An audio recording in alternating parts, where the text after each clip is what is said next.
Hello everyone, जय हिंद।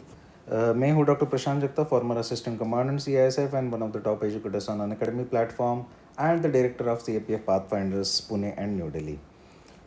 सो आज हम लोग डिस्कस करने वाले हैं 20 जून को जो CAPF एसी का पेपर 2 जो हुआ था टेस्ट सीरीज में, उसके में जो एसेज रिपोर्ट्स और आर्ग्यूमेंट्स आए थे वो आज हम लोग डिस्कस करने वाले हैं। So about me, I joined CISF in 2014 after cracking UPSC CAPF 2012 examination with All India rank 80. I served in CISF for 5 years as assistant commandant executive. I am currently top educator on Unacademy platform जहाँ पे मेरे paper 1 और paper 2 से related sessions चलते रहते हैं। आप चाहते हैं तो Unacademy में ज्वाइन कर सकते हो। I am also the director of the CAPF Pathfinders Pune and Delhi, जिसमें अब तक 196 कैंडिडेट सिलेक्ट हो चुके हैं। मैंने CAPF असिस्टेंट कमांडेंट एग्जामिनेशन के लिए मैग्रो हिल्स पब्लिकेशन के लिए 3 बुक्स भी लिखे हैं and currently more than 27,000 students are following me on Unacademy platform. By qualification I am MBBS and MA Psychology. I am also pursuing MA in Security and Defense Laws from Nalsar Law University, Hyderabad. CAPF assistant commandant के लिए लक्ष्य assistant commandant 2022 नाम का एक complete course जो weekend course है 2022 के CAPF के लिए अनअकैडमी के ऊपर 23 जून से शुरू हुआ है। अगर आप वर्किंग है और ये कोर्स में ज्वाइन होना चाहते हैं तो आप ये कोर्स में ज्वाइन हो सकते हैं। ये जो कोर्स है इसमें आपको 2022 का अगले साल जो एग्जामिनेशन आने वाला है, जिसमें कोई पैटर्न चेंज नहीं है, इसमें जो वीकेंड में है सैटरडे संडे को आपका इसका सारा प्रिपरेशन हो जाएगा। ये 1 साल का कोर्स है। आप इसमें ज्वाइन होना चाहते हो तो अनअकैडमी के ऊपर 1 साल का सब्सक्रिप्शन लेके इसमें ज्वाइन हो सकते हो। टेस्ट सीरीज़ में आप चाहते हो तो हमारे ज्वाइन हो सकते हो। 8 तारीख को एक टेस्ट है, रिवाइज टाइम टेबल आ गया है। सो 6 जून से हमारे 10 टेस्ट शुरू हुए थे। If you want to join 10 test 2500 is the fee. हर संडे है। अगर आपको कुछ डिटेल्स चाहिए तो ये जो कॉन्टैक्ट नंबर है 9667540111 के ऊपर आप कॉन्टैक्ट कर सकते हो। अगर हमारे से पेपर आपको चाहिए, नोट्स चाहिए, तो आप हमारे टेलीग्राम ग्रुप पे ज्वाइन हो सकते हो जिसका नाम है क्रैक CAPF, ऊपर कॉर्नर में लिखा हुआ है। और अनअकैडमी के ऊपर कोई भी कोर्सेज ज्वाइन करना चाहता हो जुलाई में मेरा पेपर 2 के लिए क्रैश कोर्स शुरू हो रहा है। 1 महीने के सब्सक्रिप्शन में आप वो कोर्स देख सकते हो। 1440 उसका फीस था। आप चाहते हो तो उसमें भी ज्वाइन हो सकते हो। आपको CDS सर्टिफिकेट CAPF कैटेगरी के लिए 1 महीने का सब्सक्रिप्शन लेना पड़ेगा, जिसमें आपका essays, arguments, report, precis writing, comprehension और ग्रामर सारा कंप्लीट हो जाएगा। आप चाहते हो तो एक दूसरे भी पेपर 1 के भी क्लासेस उसमें देख सकते हो। ये पेमेंट के डिटेल्स है, ये अकाउंट नंबर पे ऊपर पेमेंट करके आप टेस्ट सीरीज में ज्वाइन हो सकते हो। So let us start with the test 3 of paper 2 of 20 June 2021। So essay का पहला क्वेश्चन ये था कि digitalise economy is a boon during covid crisis in India. So covid crisis जो चल रहा था उसमें जो हमारा इकोनॉमी डिजिटलाइज हुआ है, ये एक तरह का वरदान है। तो बेसिकली ये ऐसे में क्या लिखना है, तो जो इंडिया का इकोनॉमी जो थोड़ा बहुत भी डिजिटलाइज हुआ है, जो ये डिजिटलाइजेशन ड्राइव जो शुरू हुआ, फाइनेंशियल इंक्लूजन है, ये डिजिटलाइजेशन ड्राइव जो शुरू हुआ जब डीमोनेटाइजेशन हुआ था, उसकी वजह से हमारा इकोनॉमी काफ़ी सारा डिजिटलाइज होना शुरू हो गया। सब लोग को फाइनेंशियल जो अवेयरनेस आ गया डिजिटल इकोनॉमी के बारे में, ऐप्स डेवलप हुए, टेक्नोलॉजी को बूस्ट मिल गया। उसकी वजह से अभी कोविड क्राइसिस में कैसे मदद हुआ ये आपको बताना है। सो इसके इंट्रोडक्शन में आप कोविड क्राइसिस के बारे में बता सकते हो, कोविड-19 crisis and how it hit entire world. आप कोई भी डिज़ास्टर के बारे में भी इंट्रोडक्शन स्टार्ट कर सकते हो। आप अभी तक का डेटा देख के भी स्टार्ट कर सकते हो।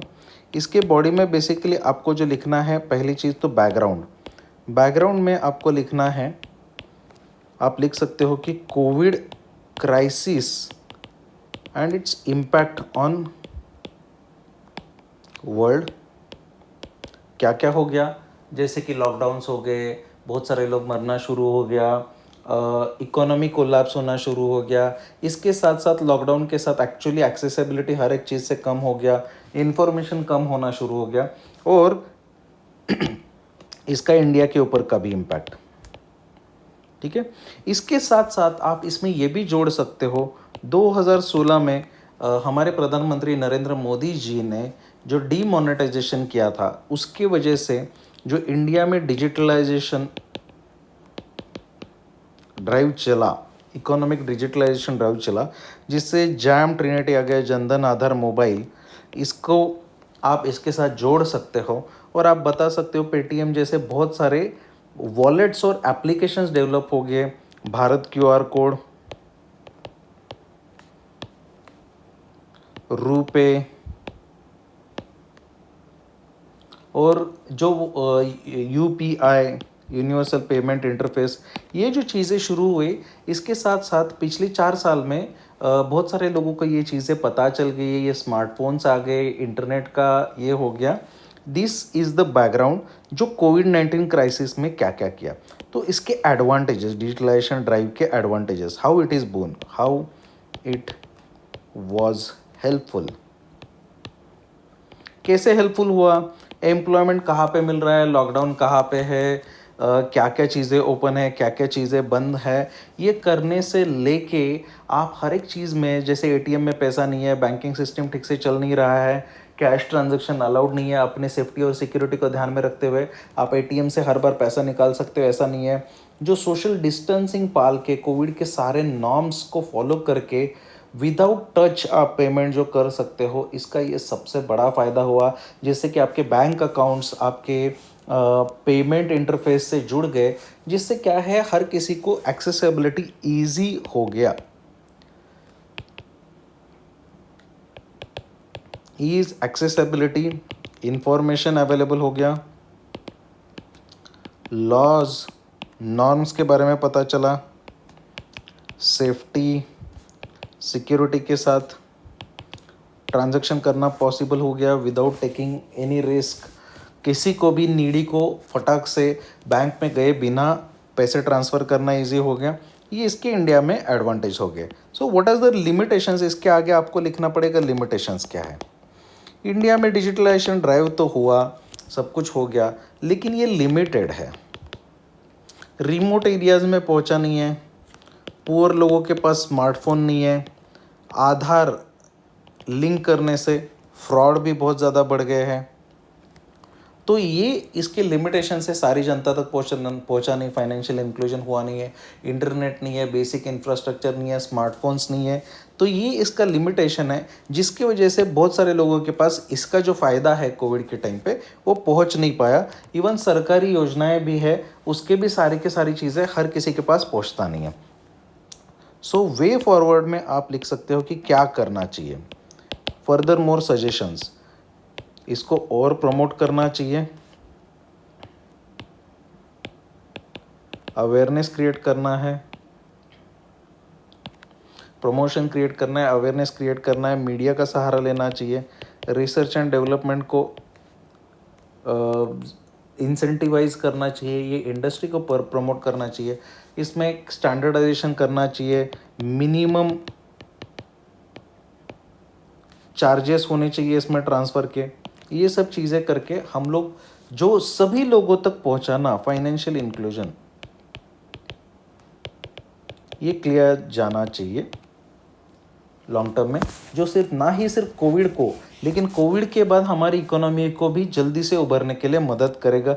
गिग इकोनॉमी जो अभी नया वाला आ रहा है, ये गिग इकोनॉमी को भी इंडिया में एस्टेब्लिश करने में मदद करेगा, एम्प्लॉयमेंट जनरेट होगा, पॉवर्टी एलिवेशन में मदद करेगा। एंड कंक्लूजन में आपको समराइज करना है ये टॉपिक को और कैसे मदद करेगा। 2016 में जो ड्राइव शुरू हुआ उसका बेनिफिट अभी काफ़ी सारे लोगों तक पहुंच गया, लेकिन सारे लोगों तक अभी भी नहीं पहुंचा। इसके लिए एक लॉन्ग टर्म गवर्नमेंट ने स्ट्रैटेजी करना चाहिए टू डिजिटलाइज इंडिया। और बहुत सारे लोगों को ये डिजिटल एप्लीकेशन जो है और डिजिटल बैंकिंग जो है इसके बारे में अवेयरनेस नहीं रहता। ये जो डिजिटल डिवाइड है ये फील करना पड़ेगा। अगर इसको हम लोग ठीक से फील कर पाए तो हम लोग को 5 ट्रिलियन इकोनॉमी बनने से कोई रोक नहीं पाएगा। India can be a super power अगर सारी चीज़ें अगर यहाँ पे आना पॉसिबल हुआ तो। नेक्स्ट क्वेश्चन इज, भारत में खेलों को बढ़ावा देना जिसमें खेलों की संस्कृति है। अभी ये क्या है, promoting sports in India which has culture of sports. ये टॉपिक क्यों आया, अभी ओलंपिक्स आ रहे हैं और हम लोग को सभी को पता है कि ओलंपिक्स में और बहुत सारे इंटरनेशनल इवेंट्स में इंडिया का परफॉर्मेंस बहुत ही ख़राब है, जिसका कल्चर ही खेलना था कि इंडिया में आप देखोगे हमारे रामायण में भी लिखा हुआ है, महाभारत में भी लिखा हुआ है, कल्चर में सब जगह पे जो स्पोर्ट्स थे उसको मेंशन किया गया है, लेकिन इंडिया में स्पोर्ट्स वो लेवल में, प्रोफेशनल लेवल में अभी तक पहुंचा नहीं है। तो इसको प्रमोट करने के लिए क्या क्या करना चाहिए? सो इंट्रोडक्शन में हम लोग इंडिया के हालात के बारे में बता सकते हैं, या कोई भी अच्छे खेल से स्टार्ट कर सकते हैं पुराने वाले हिस्ट्री में और ग्लोरीफाई कर सकते हैं उसको, और बाद में बता सकते हैं। लेकिन मॉडर्न टाइम्स में जब से ओलंपिक, मॉडर्न ओलंपिक आए, इंडिया का अभी हालात, इंडिया तो 2 डिजिट में तो कभी गया ही नहीं। इंडिया बहुत ही कम बार एक्चुअली मेडल की तरफ पहुंचा हुआ है। जो इंडिविजुअल स्पोर्ट्स हैं, इवन ग्रुप स्पोर्ट्स में या टीम इवेंट्स में भी इंडिया का बहुत ज़्यादा अभी तक अचीवमेंट नहीं है। इंट्रोडक्शन के बाद आप बॉडी पार्ट में आप ये हिस्टोरिक बैकग्राउंड बता सकते हो। बैकग्राउंड में आप बता सकते हो कि हमारा कल्चर जो है एग्रेरियन था। एग्रेरियन कल्चर के साथ साथ हमारे यहाँ पे हर जगह पे लोकल गेम्स हो गए। ये सब चीज़ें हमारे कल्चर में, फोक टेल्स है, हमारे लिटरेचर है, ये सारी जगह पे मेंशन है। जैसे राजा शिकार करने के लिए जाते थे, ऐसे बहुत सारे गेम्स हमारे पास ऑलरेडी थे। ठीक है, तो ये हमारा बैकग्राउंड है। और इसके साथ साथ आप लिख सकते हो तो benefits of sports for nation क्या होता है। तो नेशन के लिए जब स्पोर्ट्स रहता है, सभी लोग कुछ ना कुछ तो खेलते हैं, उसके benefits, health benefit, physical, mental, psychological और सोशल बेनिफिट्स आप इसमें मेंशन कर सकते हो सारे के सारे।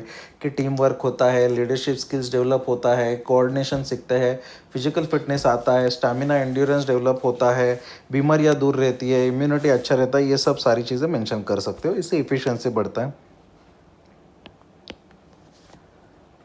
हाउ टू प्रमोट, कि कैसे प्रमोट करेंगे हम लोग? तो हम लोग विलेज लेवल से लेके नेशनल लेवल तक आपको प्रमोशन करना है, इसके सजेशंस देने हैं। जैसे कि विलेज में हर एक विलेज को स्पोर्ट्स के लिए इक्विपमेंट्स प्रोवाइड करना चाहिए, तो लोग भटकेंगे भी नहीं। विलेजेस में भी कंपटीशन स्पॉन्सर किया जाना चाहिए, उसमें से टैलेंट को देखते हुए सभी लोगों को जिसमें उसका एप्टीट्यूड है, टैलेंट है वो पर्टिकुलर स्पोर्ट्स की तरफ, उसको अच्छा गाइडेंस दिया जाना चाहिए। स्पोर्ट्स के लिए अलग से बजट होना चाहिए। प्रोफेशनल स्पोर्ट्स में जाने के लिए अच्छे गाइडेंस होने चाहिए, कोचिंग होना चाहिए, जो कोचेस अवेलेबल है उनका क्वालिटी सुधारना चाहिए, इंटरनेशनल लेवल में उनको एक्सपोजर मिलना चाहिए। इसके लिए ट्रेनिंग सेंटर्स होने चाहिए डेडिकेटेड। स्पोर्ट्स में जो करियर करना चाहते हैं उनको कुछ इंसेंटिव होना चाहिए, कि बाकी लोग आगे चले जाते तो उनको जॉब वगैरह बाकी इंसेंटिव्स होना चाहिए। इसके साथ साथ जो ट्रेनिंग सेंटर्स है वो कुछ सिटीज़ में या कुछ स्टेट्स में नहीं होना चाहिए, और सभी जगह पे डिस्ट्रीब्यूटेड होना चाहिए। तभी तो इंडिया के 1.4 बिलियन पॉपुलेशन जो है, इसका हम लोग एडवांटेज उठा पाएंगे। और स्पोर्ट्स को, सभी स्पोर्ट्स को प्रमोट किया जाना चाहिए। इंडिया में ऐसा हो गया कि कुछ स्पोर्ट्स बहुत ज़्यादा प्रमोट हो गए, जैसे क्रिकेट है, थोड़ा बहुत फुटबॉल है, लेकिन इंडिया में कुछ स्पोर्ट्स बहुत ही पीछे रह गए। जैसे कि हम लोग कबड्डी खेलते थे, या हमारे कुछ लोकल स्पोर्ट्स है, हॉकी भी अभी पीछे रह गया। तो ये स्पोर्ट्स को प्रमोशन दिया जाना चाहिए। स्पोर्ट्स पर्सन को भी इक्वल नज़रिए से देखना चाहिए, उनमें डिस्क्रिमिनेशन नहीं करना चाहिए, उनको स्पॉन्सर्स दिलाने के लिए कोशिश करना चाहिए, अच्छे इक्विपमेंट्स देने चाहिए, और रेगुलर ट्रेनिंग, उनका डाइट, उनको कुछ स्टाइपेंड देके इसके ऊपर काम करना चाहिए कि स्पोर्ट्स को प्रमोट करना चाहिए, जो सबके लिए अच्छा है। एंड देन कंक्लूजन, कि इंडिया को अगर बड़ा बनना है तो हमेशा सिर्फ वॉर में और मिलिट्री में पावरफुल होके नहीं चलेगा। Sports is considered as a soft power. लेकिन जब ओलंपिक जैसे कंपटीशन में हम लोग पार्टिसिपेट करते हैं, तो जो हमारा इमेज है कि इतना 1.5 करोड़ लोग लेके हैं इनके पास, लेकिन ढंग से इनको 4 मेडल दिलाने वाले भी नहीं मिलते, ये जो इमेज है, ये इमेज को हम लोग को चेंज करना पड़ेगा, तभी दुनिया हम लोग को रिस्पेक्ट से देखना शुरू कर देंगे।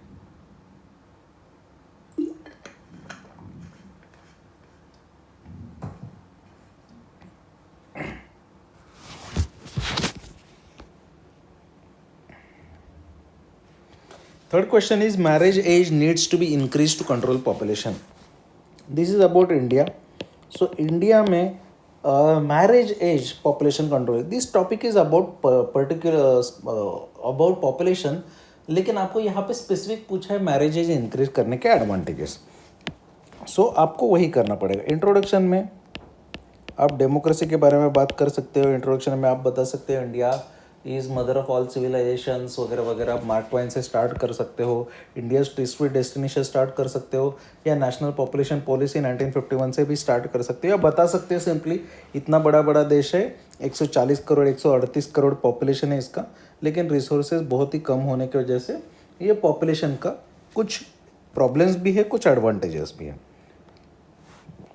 बॉडी पार्ट में आपको बेसिकली यहाँ पे लिखना है द बैकग्राउंड. पॉपुलेशन क्यों बढ़ा, क्यों ज़्यादा है, और पॉपुलेशन के effects.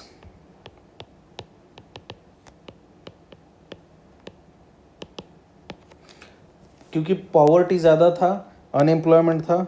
So poverty and unemployment. वहाँ पे क्या है, जितने ज़्यादा काम करने के लिए हाथ है वो एसेट्स है. So high fertility rate, high mortality,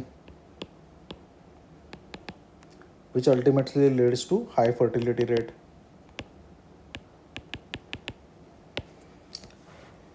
और हाई फर्टिलिटी रेट के साथ ये इसका जो इंडिया के पॉपुलेशन का बैकग्राउंड है. फिर उसके बाद negative impacts. Negative impacts of population सबको पता है. फिर इसके बाद आप इसको जोड़ सकते हो कि can changing marriage age is the solution.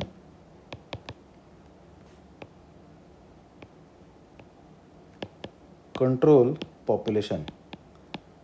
तो उसके पीछे के साइंटिफिक रीज़न बनाने. यस, तो उसके पीछे के साइंटिफिक रीज़न बताने हैं कि जब भी मैरिज एज चेंज हो जाता है तो उसके पहले जब शादी नहीं करते, जब इलीगल हो जाता है, तो फर्टिलिटी के कुछ साल कम मिल जाते हैं, और वो लोग एजुकेशन में अपने ज़्यादा इन्वेस्टमेंट कर लेते. घर पे बैठे बैठे क्या करेंगे. इससे क्या हो जाता है, इंडिपेंडेंस बढ़ेगा, उससे फर्टिलिटी का टाइम बढ़ जाएगा, और बच्चे पैदा करने का टाइम बढ़ जाएगा. जैसे जैसे थोड़ा सा और आगे टाइम चला जाएगा, पॉपुलेशन कंट्रोल करने का टेंडेंसी बढ़ता है, मैच्योरिटी और ज़्यादा आता है, रिसोर्सेस उनके पास और आते हैं, क्वालिटी सर्विस हो जाता है. सो बच्चे जब पैदा करेंगे तो ज़्यादा बच्चे पैदा करने का नहीं सोचेंगे, तो वो सोचेंगे कि कम से कम बच्चे पैदा करें. तो इसका सोसाइटी के ऊपर होने वाला सभी positive effect not just about population, but also about poverty, but also about education, also about the attitudes of the people towards children, also about providing them with the best, also about the ability of becoming a parent. इसके बारे में आप लिख सकते हो. And way forward कैसे करना चाहिए. वे फॉरवर्ड में आपने ऊपर तो आर्ग्यूमेंट कर दिया कि मैरिज एज बढ़ाने से पॉपुलेशन कंट्रोल कैसे करना है. वे फॉरवर्ड में आपको फर्दर सजेशन देना है. This is not the only way. और क्या क्या करना है, रिसोर्सेस इक्विटेबिलिटी रीडिस्ट्रीब्यूट होने चाहिए, पॉवर्टी हटाओ, अनएम्प्लॉयमेंट हटाओ, लोग अपने आप फर्टिलिटी रेट कम कर देंगे. इसके साथ साथ हमेशा कोयर्सिव रह के भी नहीं चलेगा. हमेशा हम लोग को हमारे दो लोगों के लिए इंसेंटिव भी देना चाहिए. इंडिया को 2 चाइल्ड पॉलिसी अभी लाना पड़ेगा, मैरिज एज भी बढ़ाना पड़ेगा, और कॉन्ट्रासेप्टिव और उसके बारे में अवेयरनेस क्रिएट किया जाना चाहिए. इसके साथ साथ जो परमानेंट स्टरलाइजेशन मेथड है उसको भी प्रमोट कर देना चाहिए. ये चीज़ें आएंगी. एंड अल्टीमेटली कंक्लूजन, सुजलाम सुफलाम सस्ते श्यामलाम, फ्रीडम फाइटर्स का सपनों का इंडिया, कॉन्स्टिट्यूशन मेकर के सपनों का इंडिया. इंडिया को डेवलप बनना है तो फर्टिलिटी कंट्रोल करना पड़ेगा, because population is no more asset, no more an asset, it has become a liability. ऐसा करके आपको कंक्लूड करना पड़ेगा. और स्किल सेट, एजुकेशन, ये सब कुछ करना पड़ेगा. Need of reservation to women in state and central legislature. अभी महिलाओं को आरक्षण जो है ये सिर्फ और सिर्फ पंचायती राज सिस्टम में दिया है. सेंट्रल और स्टेट लेजिस्लेचर में सब जगह पे दिया नहीं है. कुछ जगह पे दिया है और कुछ जगह पे नहीं दिया है. तो उसका नीड क्या है इसके बारे में. सो दिस ऐसे is basically about women empowerment. So introduction में आप डायरेक्टली स्टार्ट कर सकते हो, यत्र नार्या पूज्यते वसते तत्र देवता, रमते तत्र देवता. या फिर आप आए judge the progress of the society by the progress of the women in that society had made. जो बाबा साहेब अम्बेडकर का कोट है, और वीमेन एम्पावरमेंट के बारे में और भी कई कोट है। Nobody is born woman but becomes one due to the society. ऐसे वाले कोट्स को आप यूज़ कर सकते हो और आप हालात बता सकते हो। वीमेन इंडिया के पॉपुलेशन है, पॉपुलेशन में हालात क्या है, इससे स्टार्ट कर सकते हो। इसका जो बॉडी पार्ट है, बॉडी पार्ट में the condition of women, background में आप लिखोगे कि वीमेन का कंडीशन क्यों खराब है,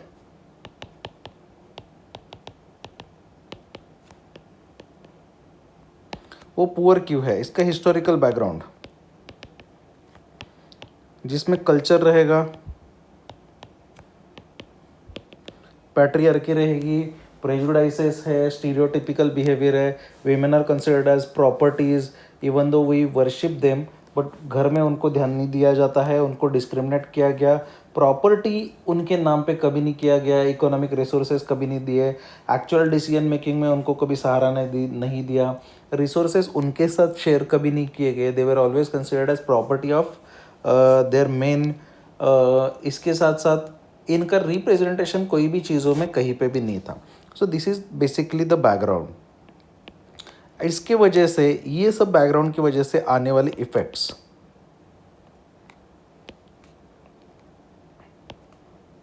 जो वीमेन का वीकनेस है, सो उनके पास रिसोर्सेस नहीं है, एजुकेशन नहीं है, उनका रिप्रेजेंटेशन नहीं है, और they feel they are lagging behind in this vehicle of the development. They have become world's largest marginalized section, and इसके साथ साथ और कहाँ कहाँ पे उनका डिस्क्रिमिनेशन है, एक्सप्लॉयटेशन है, ये सब चीज़ें लिख सकते हो। एंड हेंस इसका one of the solution is reservation in legislature. Why legislature? The legislators have already given women reservation into educational sector, सब कुछ sector, but legislature is the organ of the democracy. यहाँ पे आप बता सकते हो legislature is the part of the democracy in which there are three organs, legislature, judiciary and executive, but the legislature has main responsibility of forming law या फिर enacting law, and women are abysmally low in representation in legislature. This still shows the patriarchal mindset and prejudices and the stereotypical behavior towards women, that they cannot take decision, and deliberately men are keeping them away from the legislature so that they can have control over the powers. So this background itself suggests that the women should be given representation in the legislature. It has been proven that the countries in which women are more in number in legislature are better governed and are less corrupt, more transparent, and have less chances of going into the war वगैरह वगैरह, ये सब आप लिख सकते हो। Reservation में कैसे देना चाहिए, इसके साथ साथ वे फॉरवर्ड में, but this is not the only solution no, way forward में आपको और भी सजेशन देने पड़ेंगे कि विमेन को रिजर्वेशन देना चाहिए लेजिस्लेचर में, सभी स्टेक होल्डर्स को साथ में रख के डिस्कशन करके, अवेयरनेस क्रिएट करके, मीडिया में इसके ऊपर एम्पावर डिबेट करके, लेकिन इसके साथ साथ अवेयरनेस क्रिएट करना चाहिए, उनको एम्पावर करने के लिए जेंडर बजटिंग होना चाहिए, उनको अच्छा एजुकेशन देना चाहिए, उनको रिसोर्सेज में इक्वल शेयर देना चाहिए, उनको डिग्निफाइड लाइफ जीने के लिए, सेल्फ एस्टीम बढ़ाने के लिए मेजर्स दिए जाने चाहिए। ये सब भी चीज़ें करना बहुत ज़रूरी है। इन कंक्लूजन, ऊपर जो सबसे पहले मैंने जो कोट बताया उसमें से किसी को इसमें कंक्लूड करके, समराइज करके, उसमें से कोट से भी आप इसको ये कर सकते हो। Friend in need is a friend in deed, ये वाला ऐसे सॉल्व ही नहीं करना। ये वाले ऐसे जो कोट बेस्ड है जिसमें नहीं समझ में आता, ये ऐसे मत सॉल्व करो, do not attempt these essays, क्योंकि एग्जैक्टली क्या लिखना है समझ में नहीं आता। बहुत सारे एग्जाम्पल दे दे के और आप कविता की तरह रिपीट करते हो, hands friend in need is a friend in need, फिर एक story hands friend in need is a friend in need, और एक story hands friend in need is a friend in need. ये ऐसे नहीं हुआ, ये बचतानी हरकतें लगती है, it looks foolish, childish. So Preferably do not write abstract essays because it is very difficult to write about them in concrete terms. Exactly कौन से पैराग्राफ में क्या लिखोगे समझ में नहीं आता, इसलिए इसको अवॉइड कर दो. ये वाले ऐसे अटैम्प्ट नहीं करना until unless you are pushed कि कोई भी नहीं है. लेकिन ऐसा कभी होगा ही नहीं कि आपको 6 में से और 4 ऐसे आ नहीं रही, यही लिखना पड़ेगा. In international relations, polygamy is better than monogamy. This topic is about international relations. This is a very famous quote which is always used in international relations. Polygamy मतलब एक से ज़्यादा शादियाँ करना और मोनोगैमी मतलब एक ही शादी करना. तो ऐसा कहा जाता है कि जब इंटरनेशनल रिलेशंस का बात आता है तो एक शादी करना अच्छा नहीं है, मतलब एक ही के ऊपर डिपेंडेंट रहना बिल्कुल भी अच्छा नहीं है, क्योंकि जब वो धोखा देता है तो तुम्हारे पास कुछ भी नहीं बचता. तो इसीलिए polygamy is the norm in international relations. So ये ऐसे क्या है, इसको इंट्रोड्यूस करते हुए इंटरनेशनल रिलेशंस क्या रहते हैं, डिप्लोमेसी क्या रहती है, और डिप्लोमेसी में most of the time countries किस किस का के साथ और कौन सी चीज़ों के ऊपर डिसाइड करते हैं वो बता सकते हो. फिर बॉडी पार्ट में you can talk about the background of this, means determinant of the national interest. National interest क्या रहते हैं, जो वर्ल्ड की पावर है इंटरनेशनल रिलेशंस में, पावर के डिटर्मिनेंट्स क्या रहते हैं. जो पावर के डिटर्मिनेंट्स में एक टर्मिनोलॉजी है DIME. D is for diplomacy, मतलब कितने देश तुम्हारे अलायंस में हैं. I इज़ फॉर इंफॉर्मेशन, तुम्हारे पास दूसरे देशों के बारे में कितना इंफॉर्मेशन है, मतलब intelligence. M is for military, तुम्हारी मिलिट्री कितनी स्ट्रांग है. And E is for economy. So international relations में our power is also decided by the diplomacy. So diplomacy plays very important role. More allies you have, more powerful you are. तो इसीलिए ये context में generally many countries tend to do for more allies and the advantages of multiple alliances. Advantages of multiple alliance क्या है, basically सोवेर्निटी है, independent foreign policy है कि इसके साथ ये चीज़ कर रहा हो, उसके साथ वो चीज़ कर रहे हो, clarity, better national interest. We are able to serve better national interest. नहीं तो जैसे हम लोग को हमारे घर में मम्मी ने जो बनाया हुआ वही खाना पड़ता है. ऐसा नहीं है बाजू वाले आंटी के पास जाके इमीडिएटली खा सकते हो, रोज़ तो नहीं खा सकते, कभी कभी चलेगा. लेकिन यहाँ पे क्या है, आपके पास चॉइसेस है. खाना इधर खाएंगे, कपड़े उधर पहनेंगे, ये यहाँ से खरीदेंगे, वो वहाँ से खरीदेंगे. So more better national interest, more choices, better products, international relations, trade. ठीक है ना, हर किसी के साथ अलग अलग चीज़ें कर सकते हो, इसलिए कंट्रीज उसमें जाते हैं. Disadvantages of the monogamy in IR: complete reliance on one, and this might actually lead to, जैसे सोवियत रशिया में हुआ था कि आपका देश शायद वो अगर बड़ा देश है उसका तो सब्जुगेट बन के रहेगा, उसका सैटेलाइट स्टेट बन के रहेगा, या उसका गुलाम बन के रहेगा. आप उसके खिलाफ कुछ कर भी नहीं पाओगे क्योंकि आप डरे हुए हो. जैसे कि एक कमज़ोर अबला नारी अगर एक पावरफुल आदमी से शादी करती है तो ना उसको छोड़ के जी सकती है, ना उसके साथ जी सकती है. तो उसका एक्सप्लॉयटेशन होता रहता है बाकी लोगों के लिए. These are the disadvantages. And way forward we will only talk about India. India ने क्या करना चाहिए. India should follow her own foreign policy by making multiple alliances to serve better national interest. For example Indian Ocean Rim भी करना चाहिए, BIMSTEC भी है, SCO में भी पार्टिसिपेट करना है, बाकी इंटरनेशनल ऑर्गेनाइजेशन जो है G7 है, UNSC के लिए भी ट्राई करना है, USA और इनके साथ हम लोग नाटो और वो अलायंस में भी क्वाड वाला अलायंस भी कर सकते हैं. और जो आर्टिक रिम है उधर भी जाके हम लोग को पार्टिसिपेट करने के लिए अलग अलग अलायंस करेंगे. उससे क्या हो जाएगा, हम लोग के नेशनल इंटरेस्ट सर्व करना हमारे लिए ज़्यादा बेटर हो जाएगा. Because in international relations there are no permanent friends और enemies, there are only national interest. कोई परमानेंट फ्रेंड या फिर एनिमी नहीं है, सिर्फ नेशनल इंटरेस्ट है उसके बाद।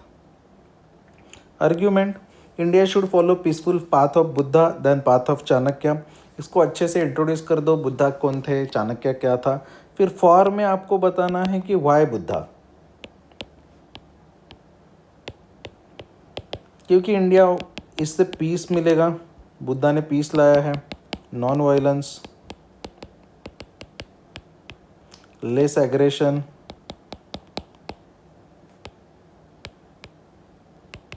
एश्योरेंस, दूसरी कंट्री को आपका एश्योरेंस रहेगा कि आप नॉन एग्रेसिव हो, कॉन्फिडेंस रहेगा, better international relations,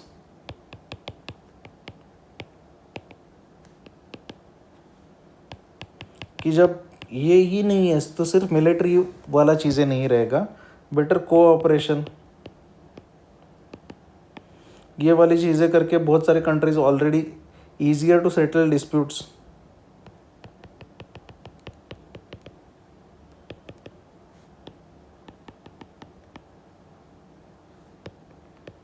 many disputes, not every dispute. और अच्छा इमेज है, पीसफुल इमेज है, इंटरनेशनल इमेज अच्छा होगा। सो डेवलपमेंट के लिए फंड्स आना अच्छा आसान होता है। लेकिन Chanakya, why Chanakya? International relations are unreliable. To be powerful you must be flexible.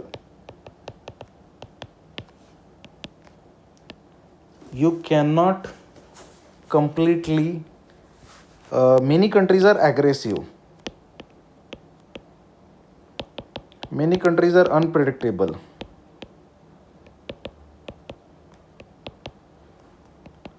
India has disputes with neighboring countries.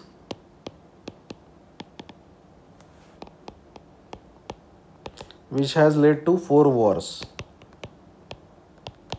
Skirmishes are still going on.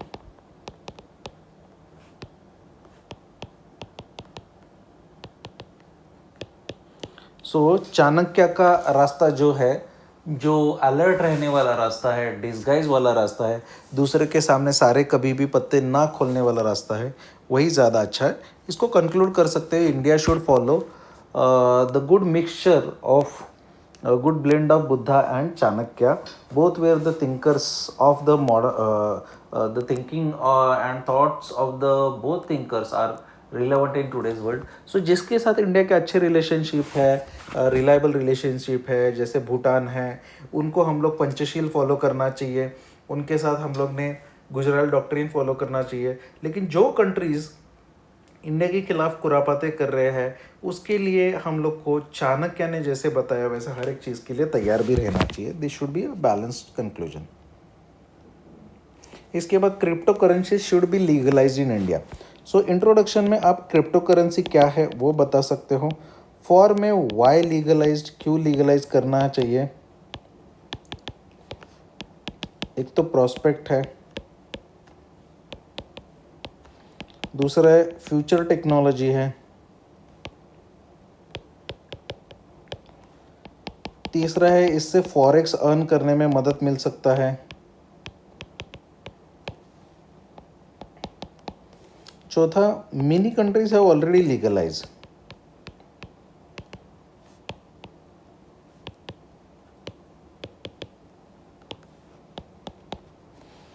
इसमें आप बता सकते कि इंडिया में टेक्नोलॉजी के लिए इंस्पिरेशन मिलेगा, ये टेक्नोलॉजी बाकी सभी जगह पे अप्लाई हो सकती है, इससे कोई इंडस्ट्री डेवलप हो सकती है, इसके लिए लीगलाइज करना चाहिए। अगेंस्ट में क्यों नहीं करना चाहिए,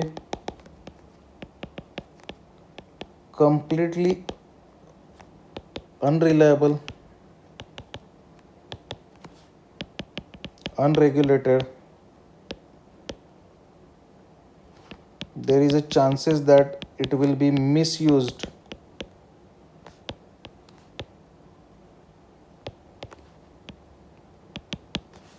anti national elements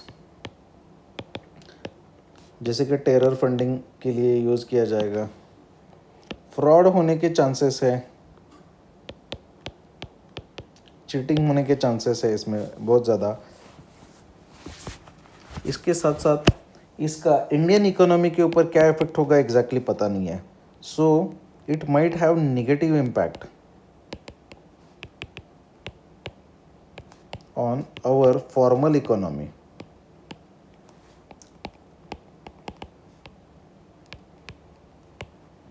It will destabilize the market.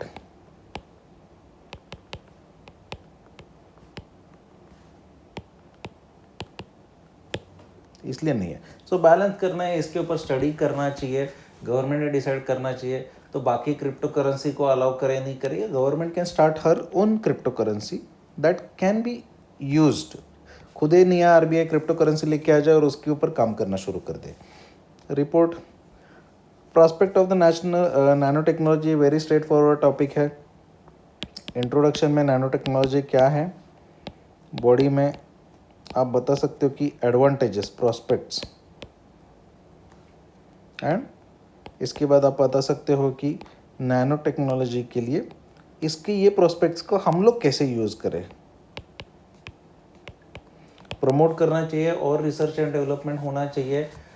इससे रिलेटेड डेडिकेटेड कोर्सेज होने चाहिए, इंटरनेशनल कोऑपरेशन होना चाहिए, ये लिख सकते हो। प्रॉस्पेक्ट्स हर जगह पे एप्लीकेशन है, मेडिसिन से लेके स्पेस तक, स्पोर्ट्स से लेके सिक्योरिटी तक, हर जगह पे एप्लीकेशन है। And conclusion, this is a future technology जिसके बारे में अगर इंडिया ने जल्दी से शुरू कर दिया तो इसको इंडिया के लिए एक पूरा नया इंडस्ट्री ही ओपन हो सकता है जिसमें एम्प्लॉयमेंट भी मिल सकता है।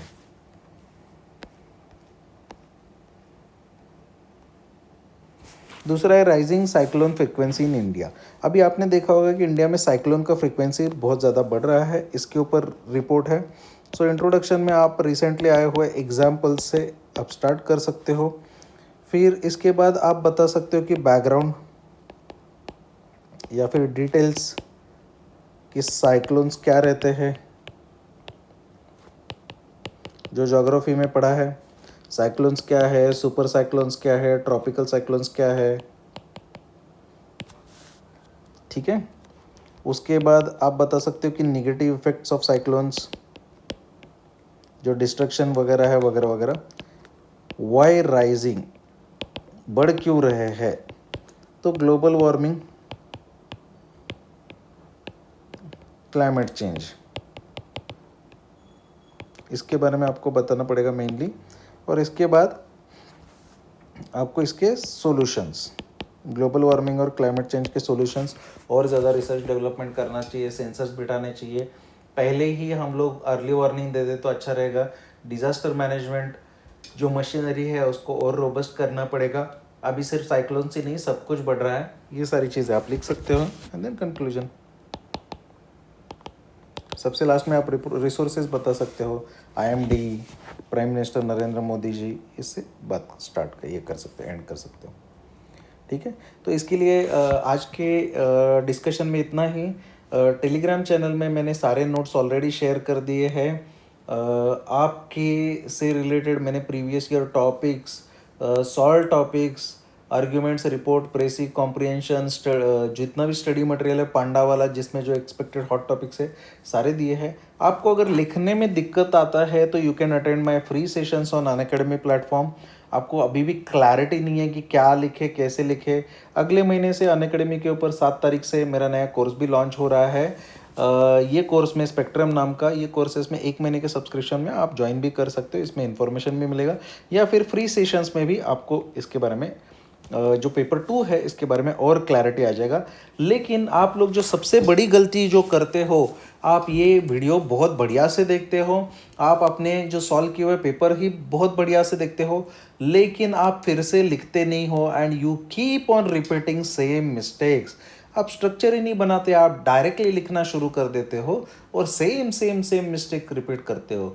आपने आइडियली ये सेम पेपर आपने जो ऑलरेडी लिखा हुआ है इसको फिर से लिखना चाहिए, तभी आपको इम्प्रूवमेंट पता चलेगा। And that is what is your learning. So thank you very much, मिलते हैं, जय हिंद।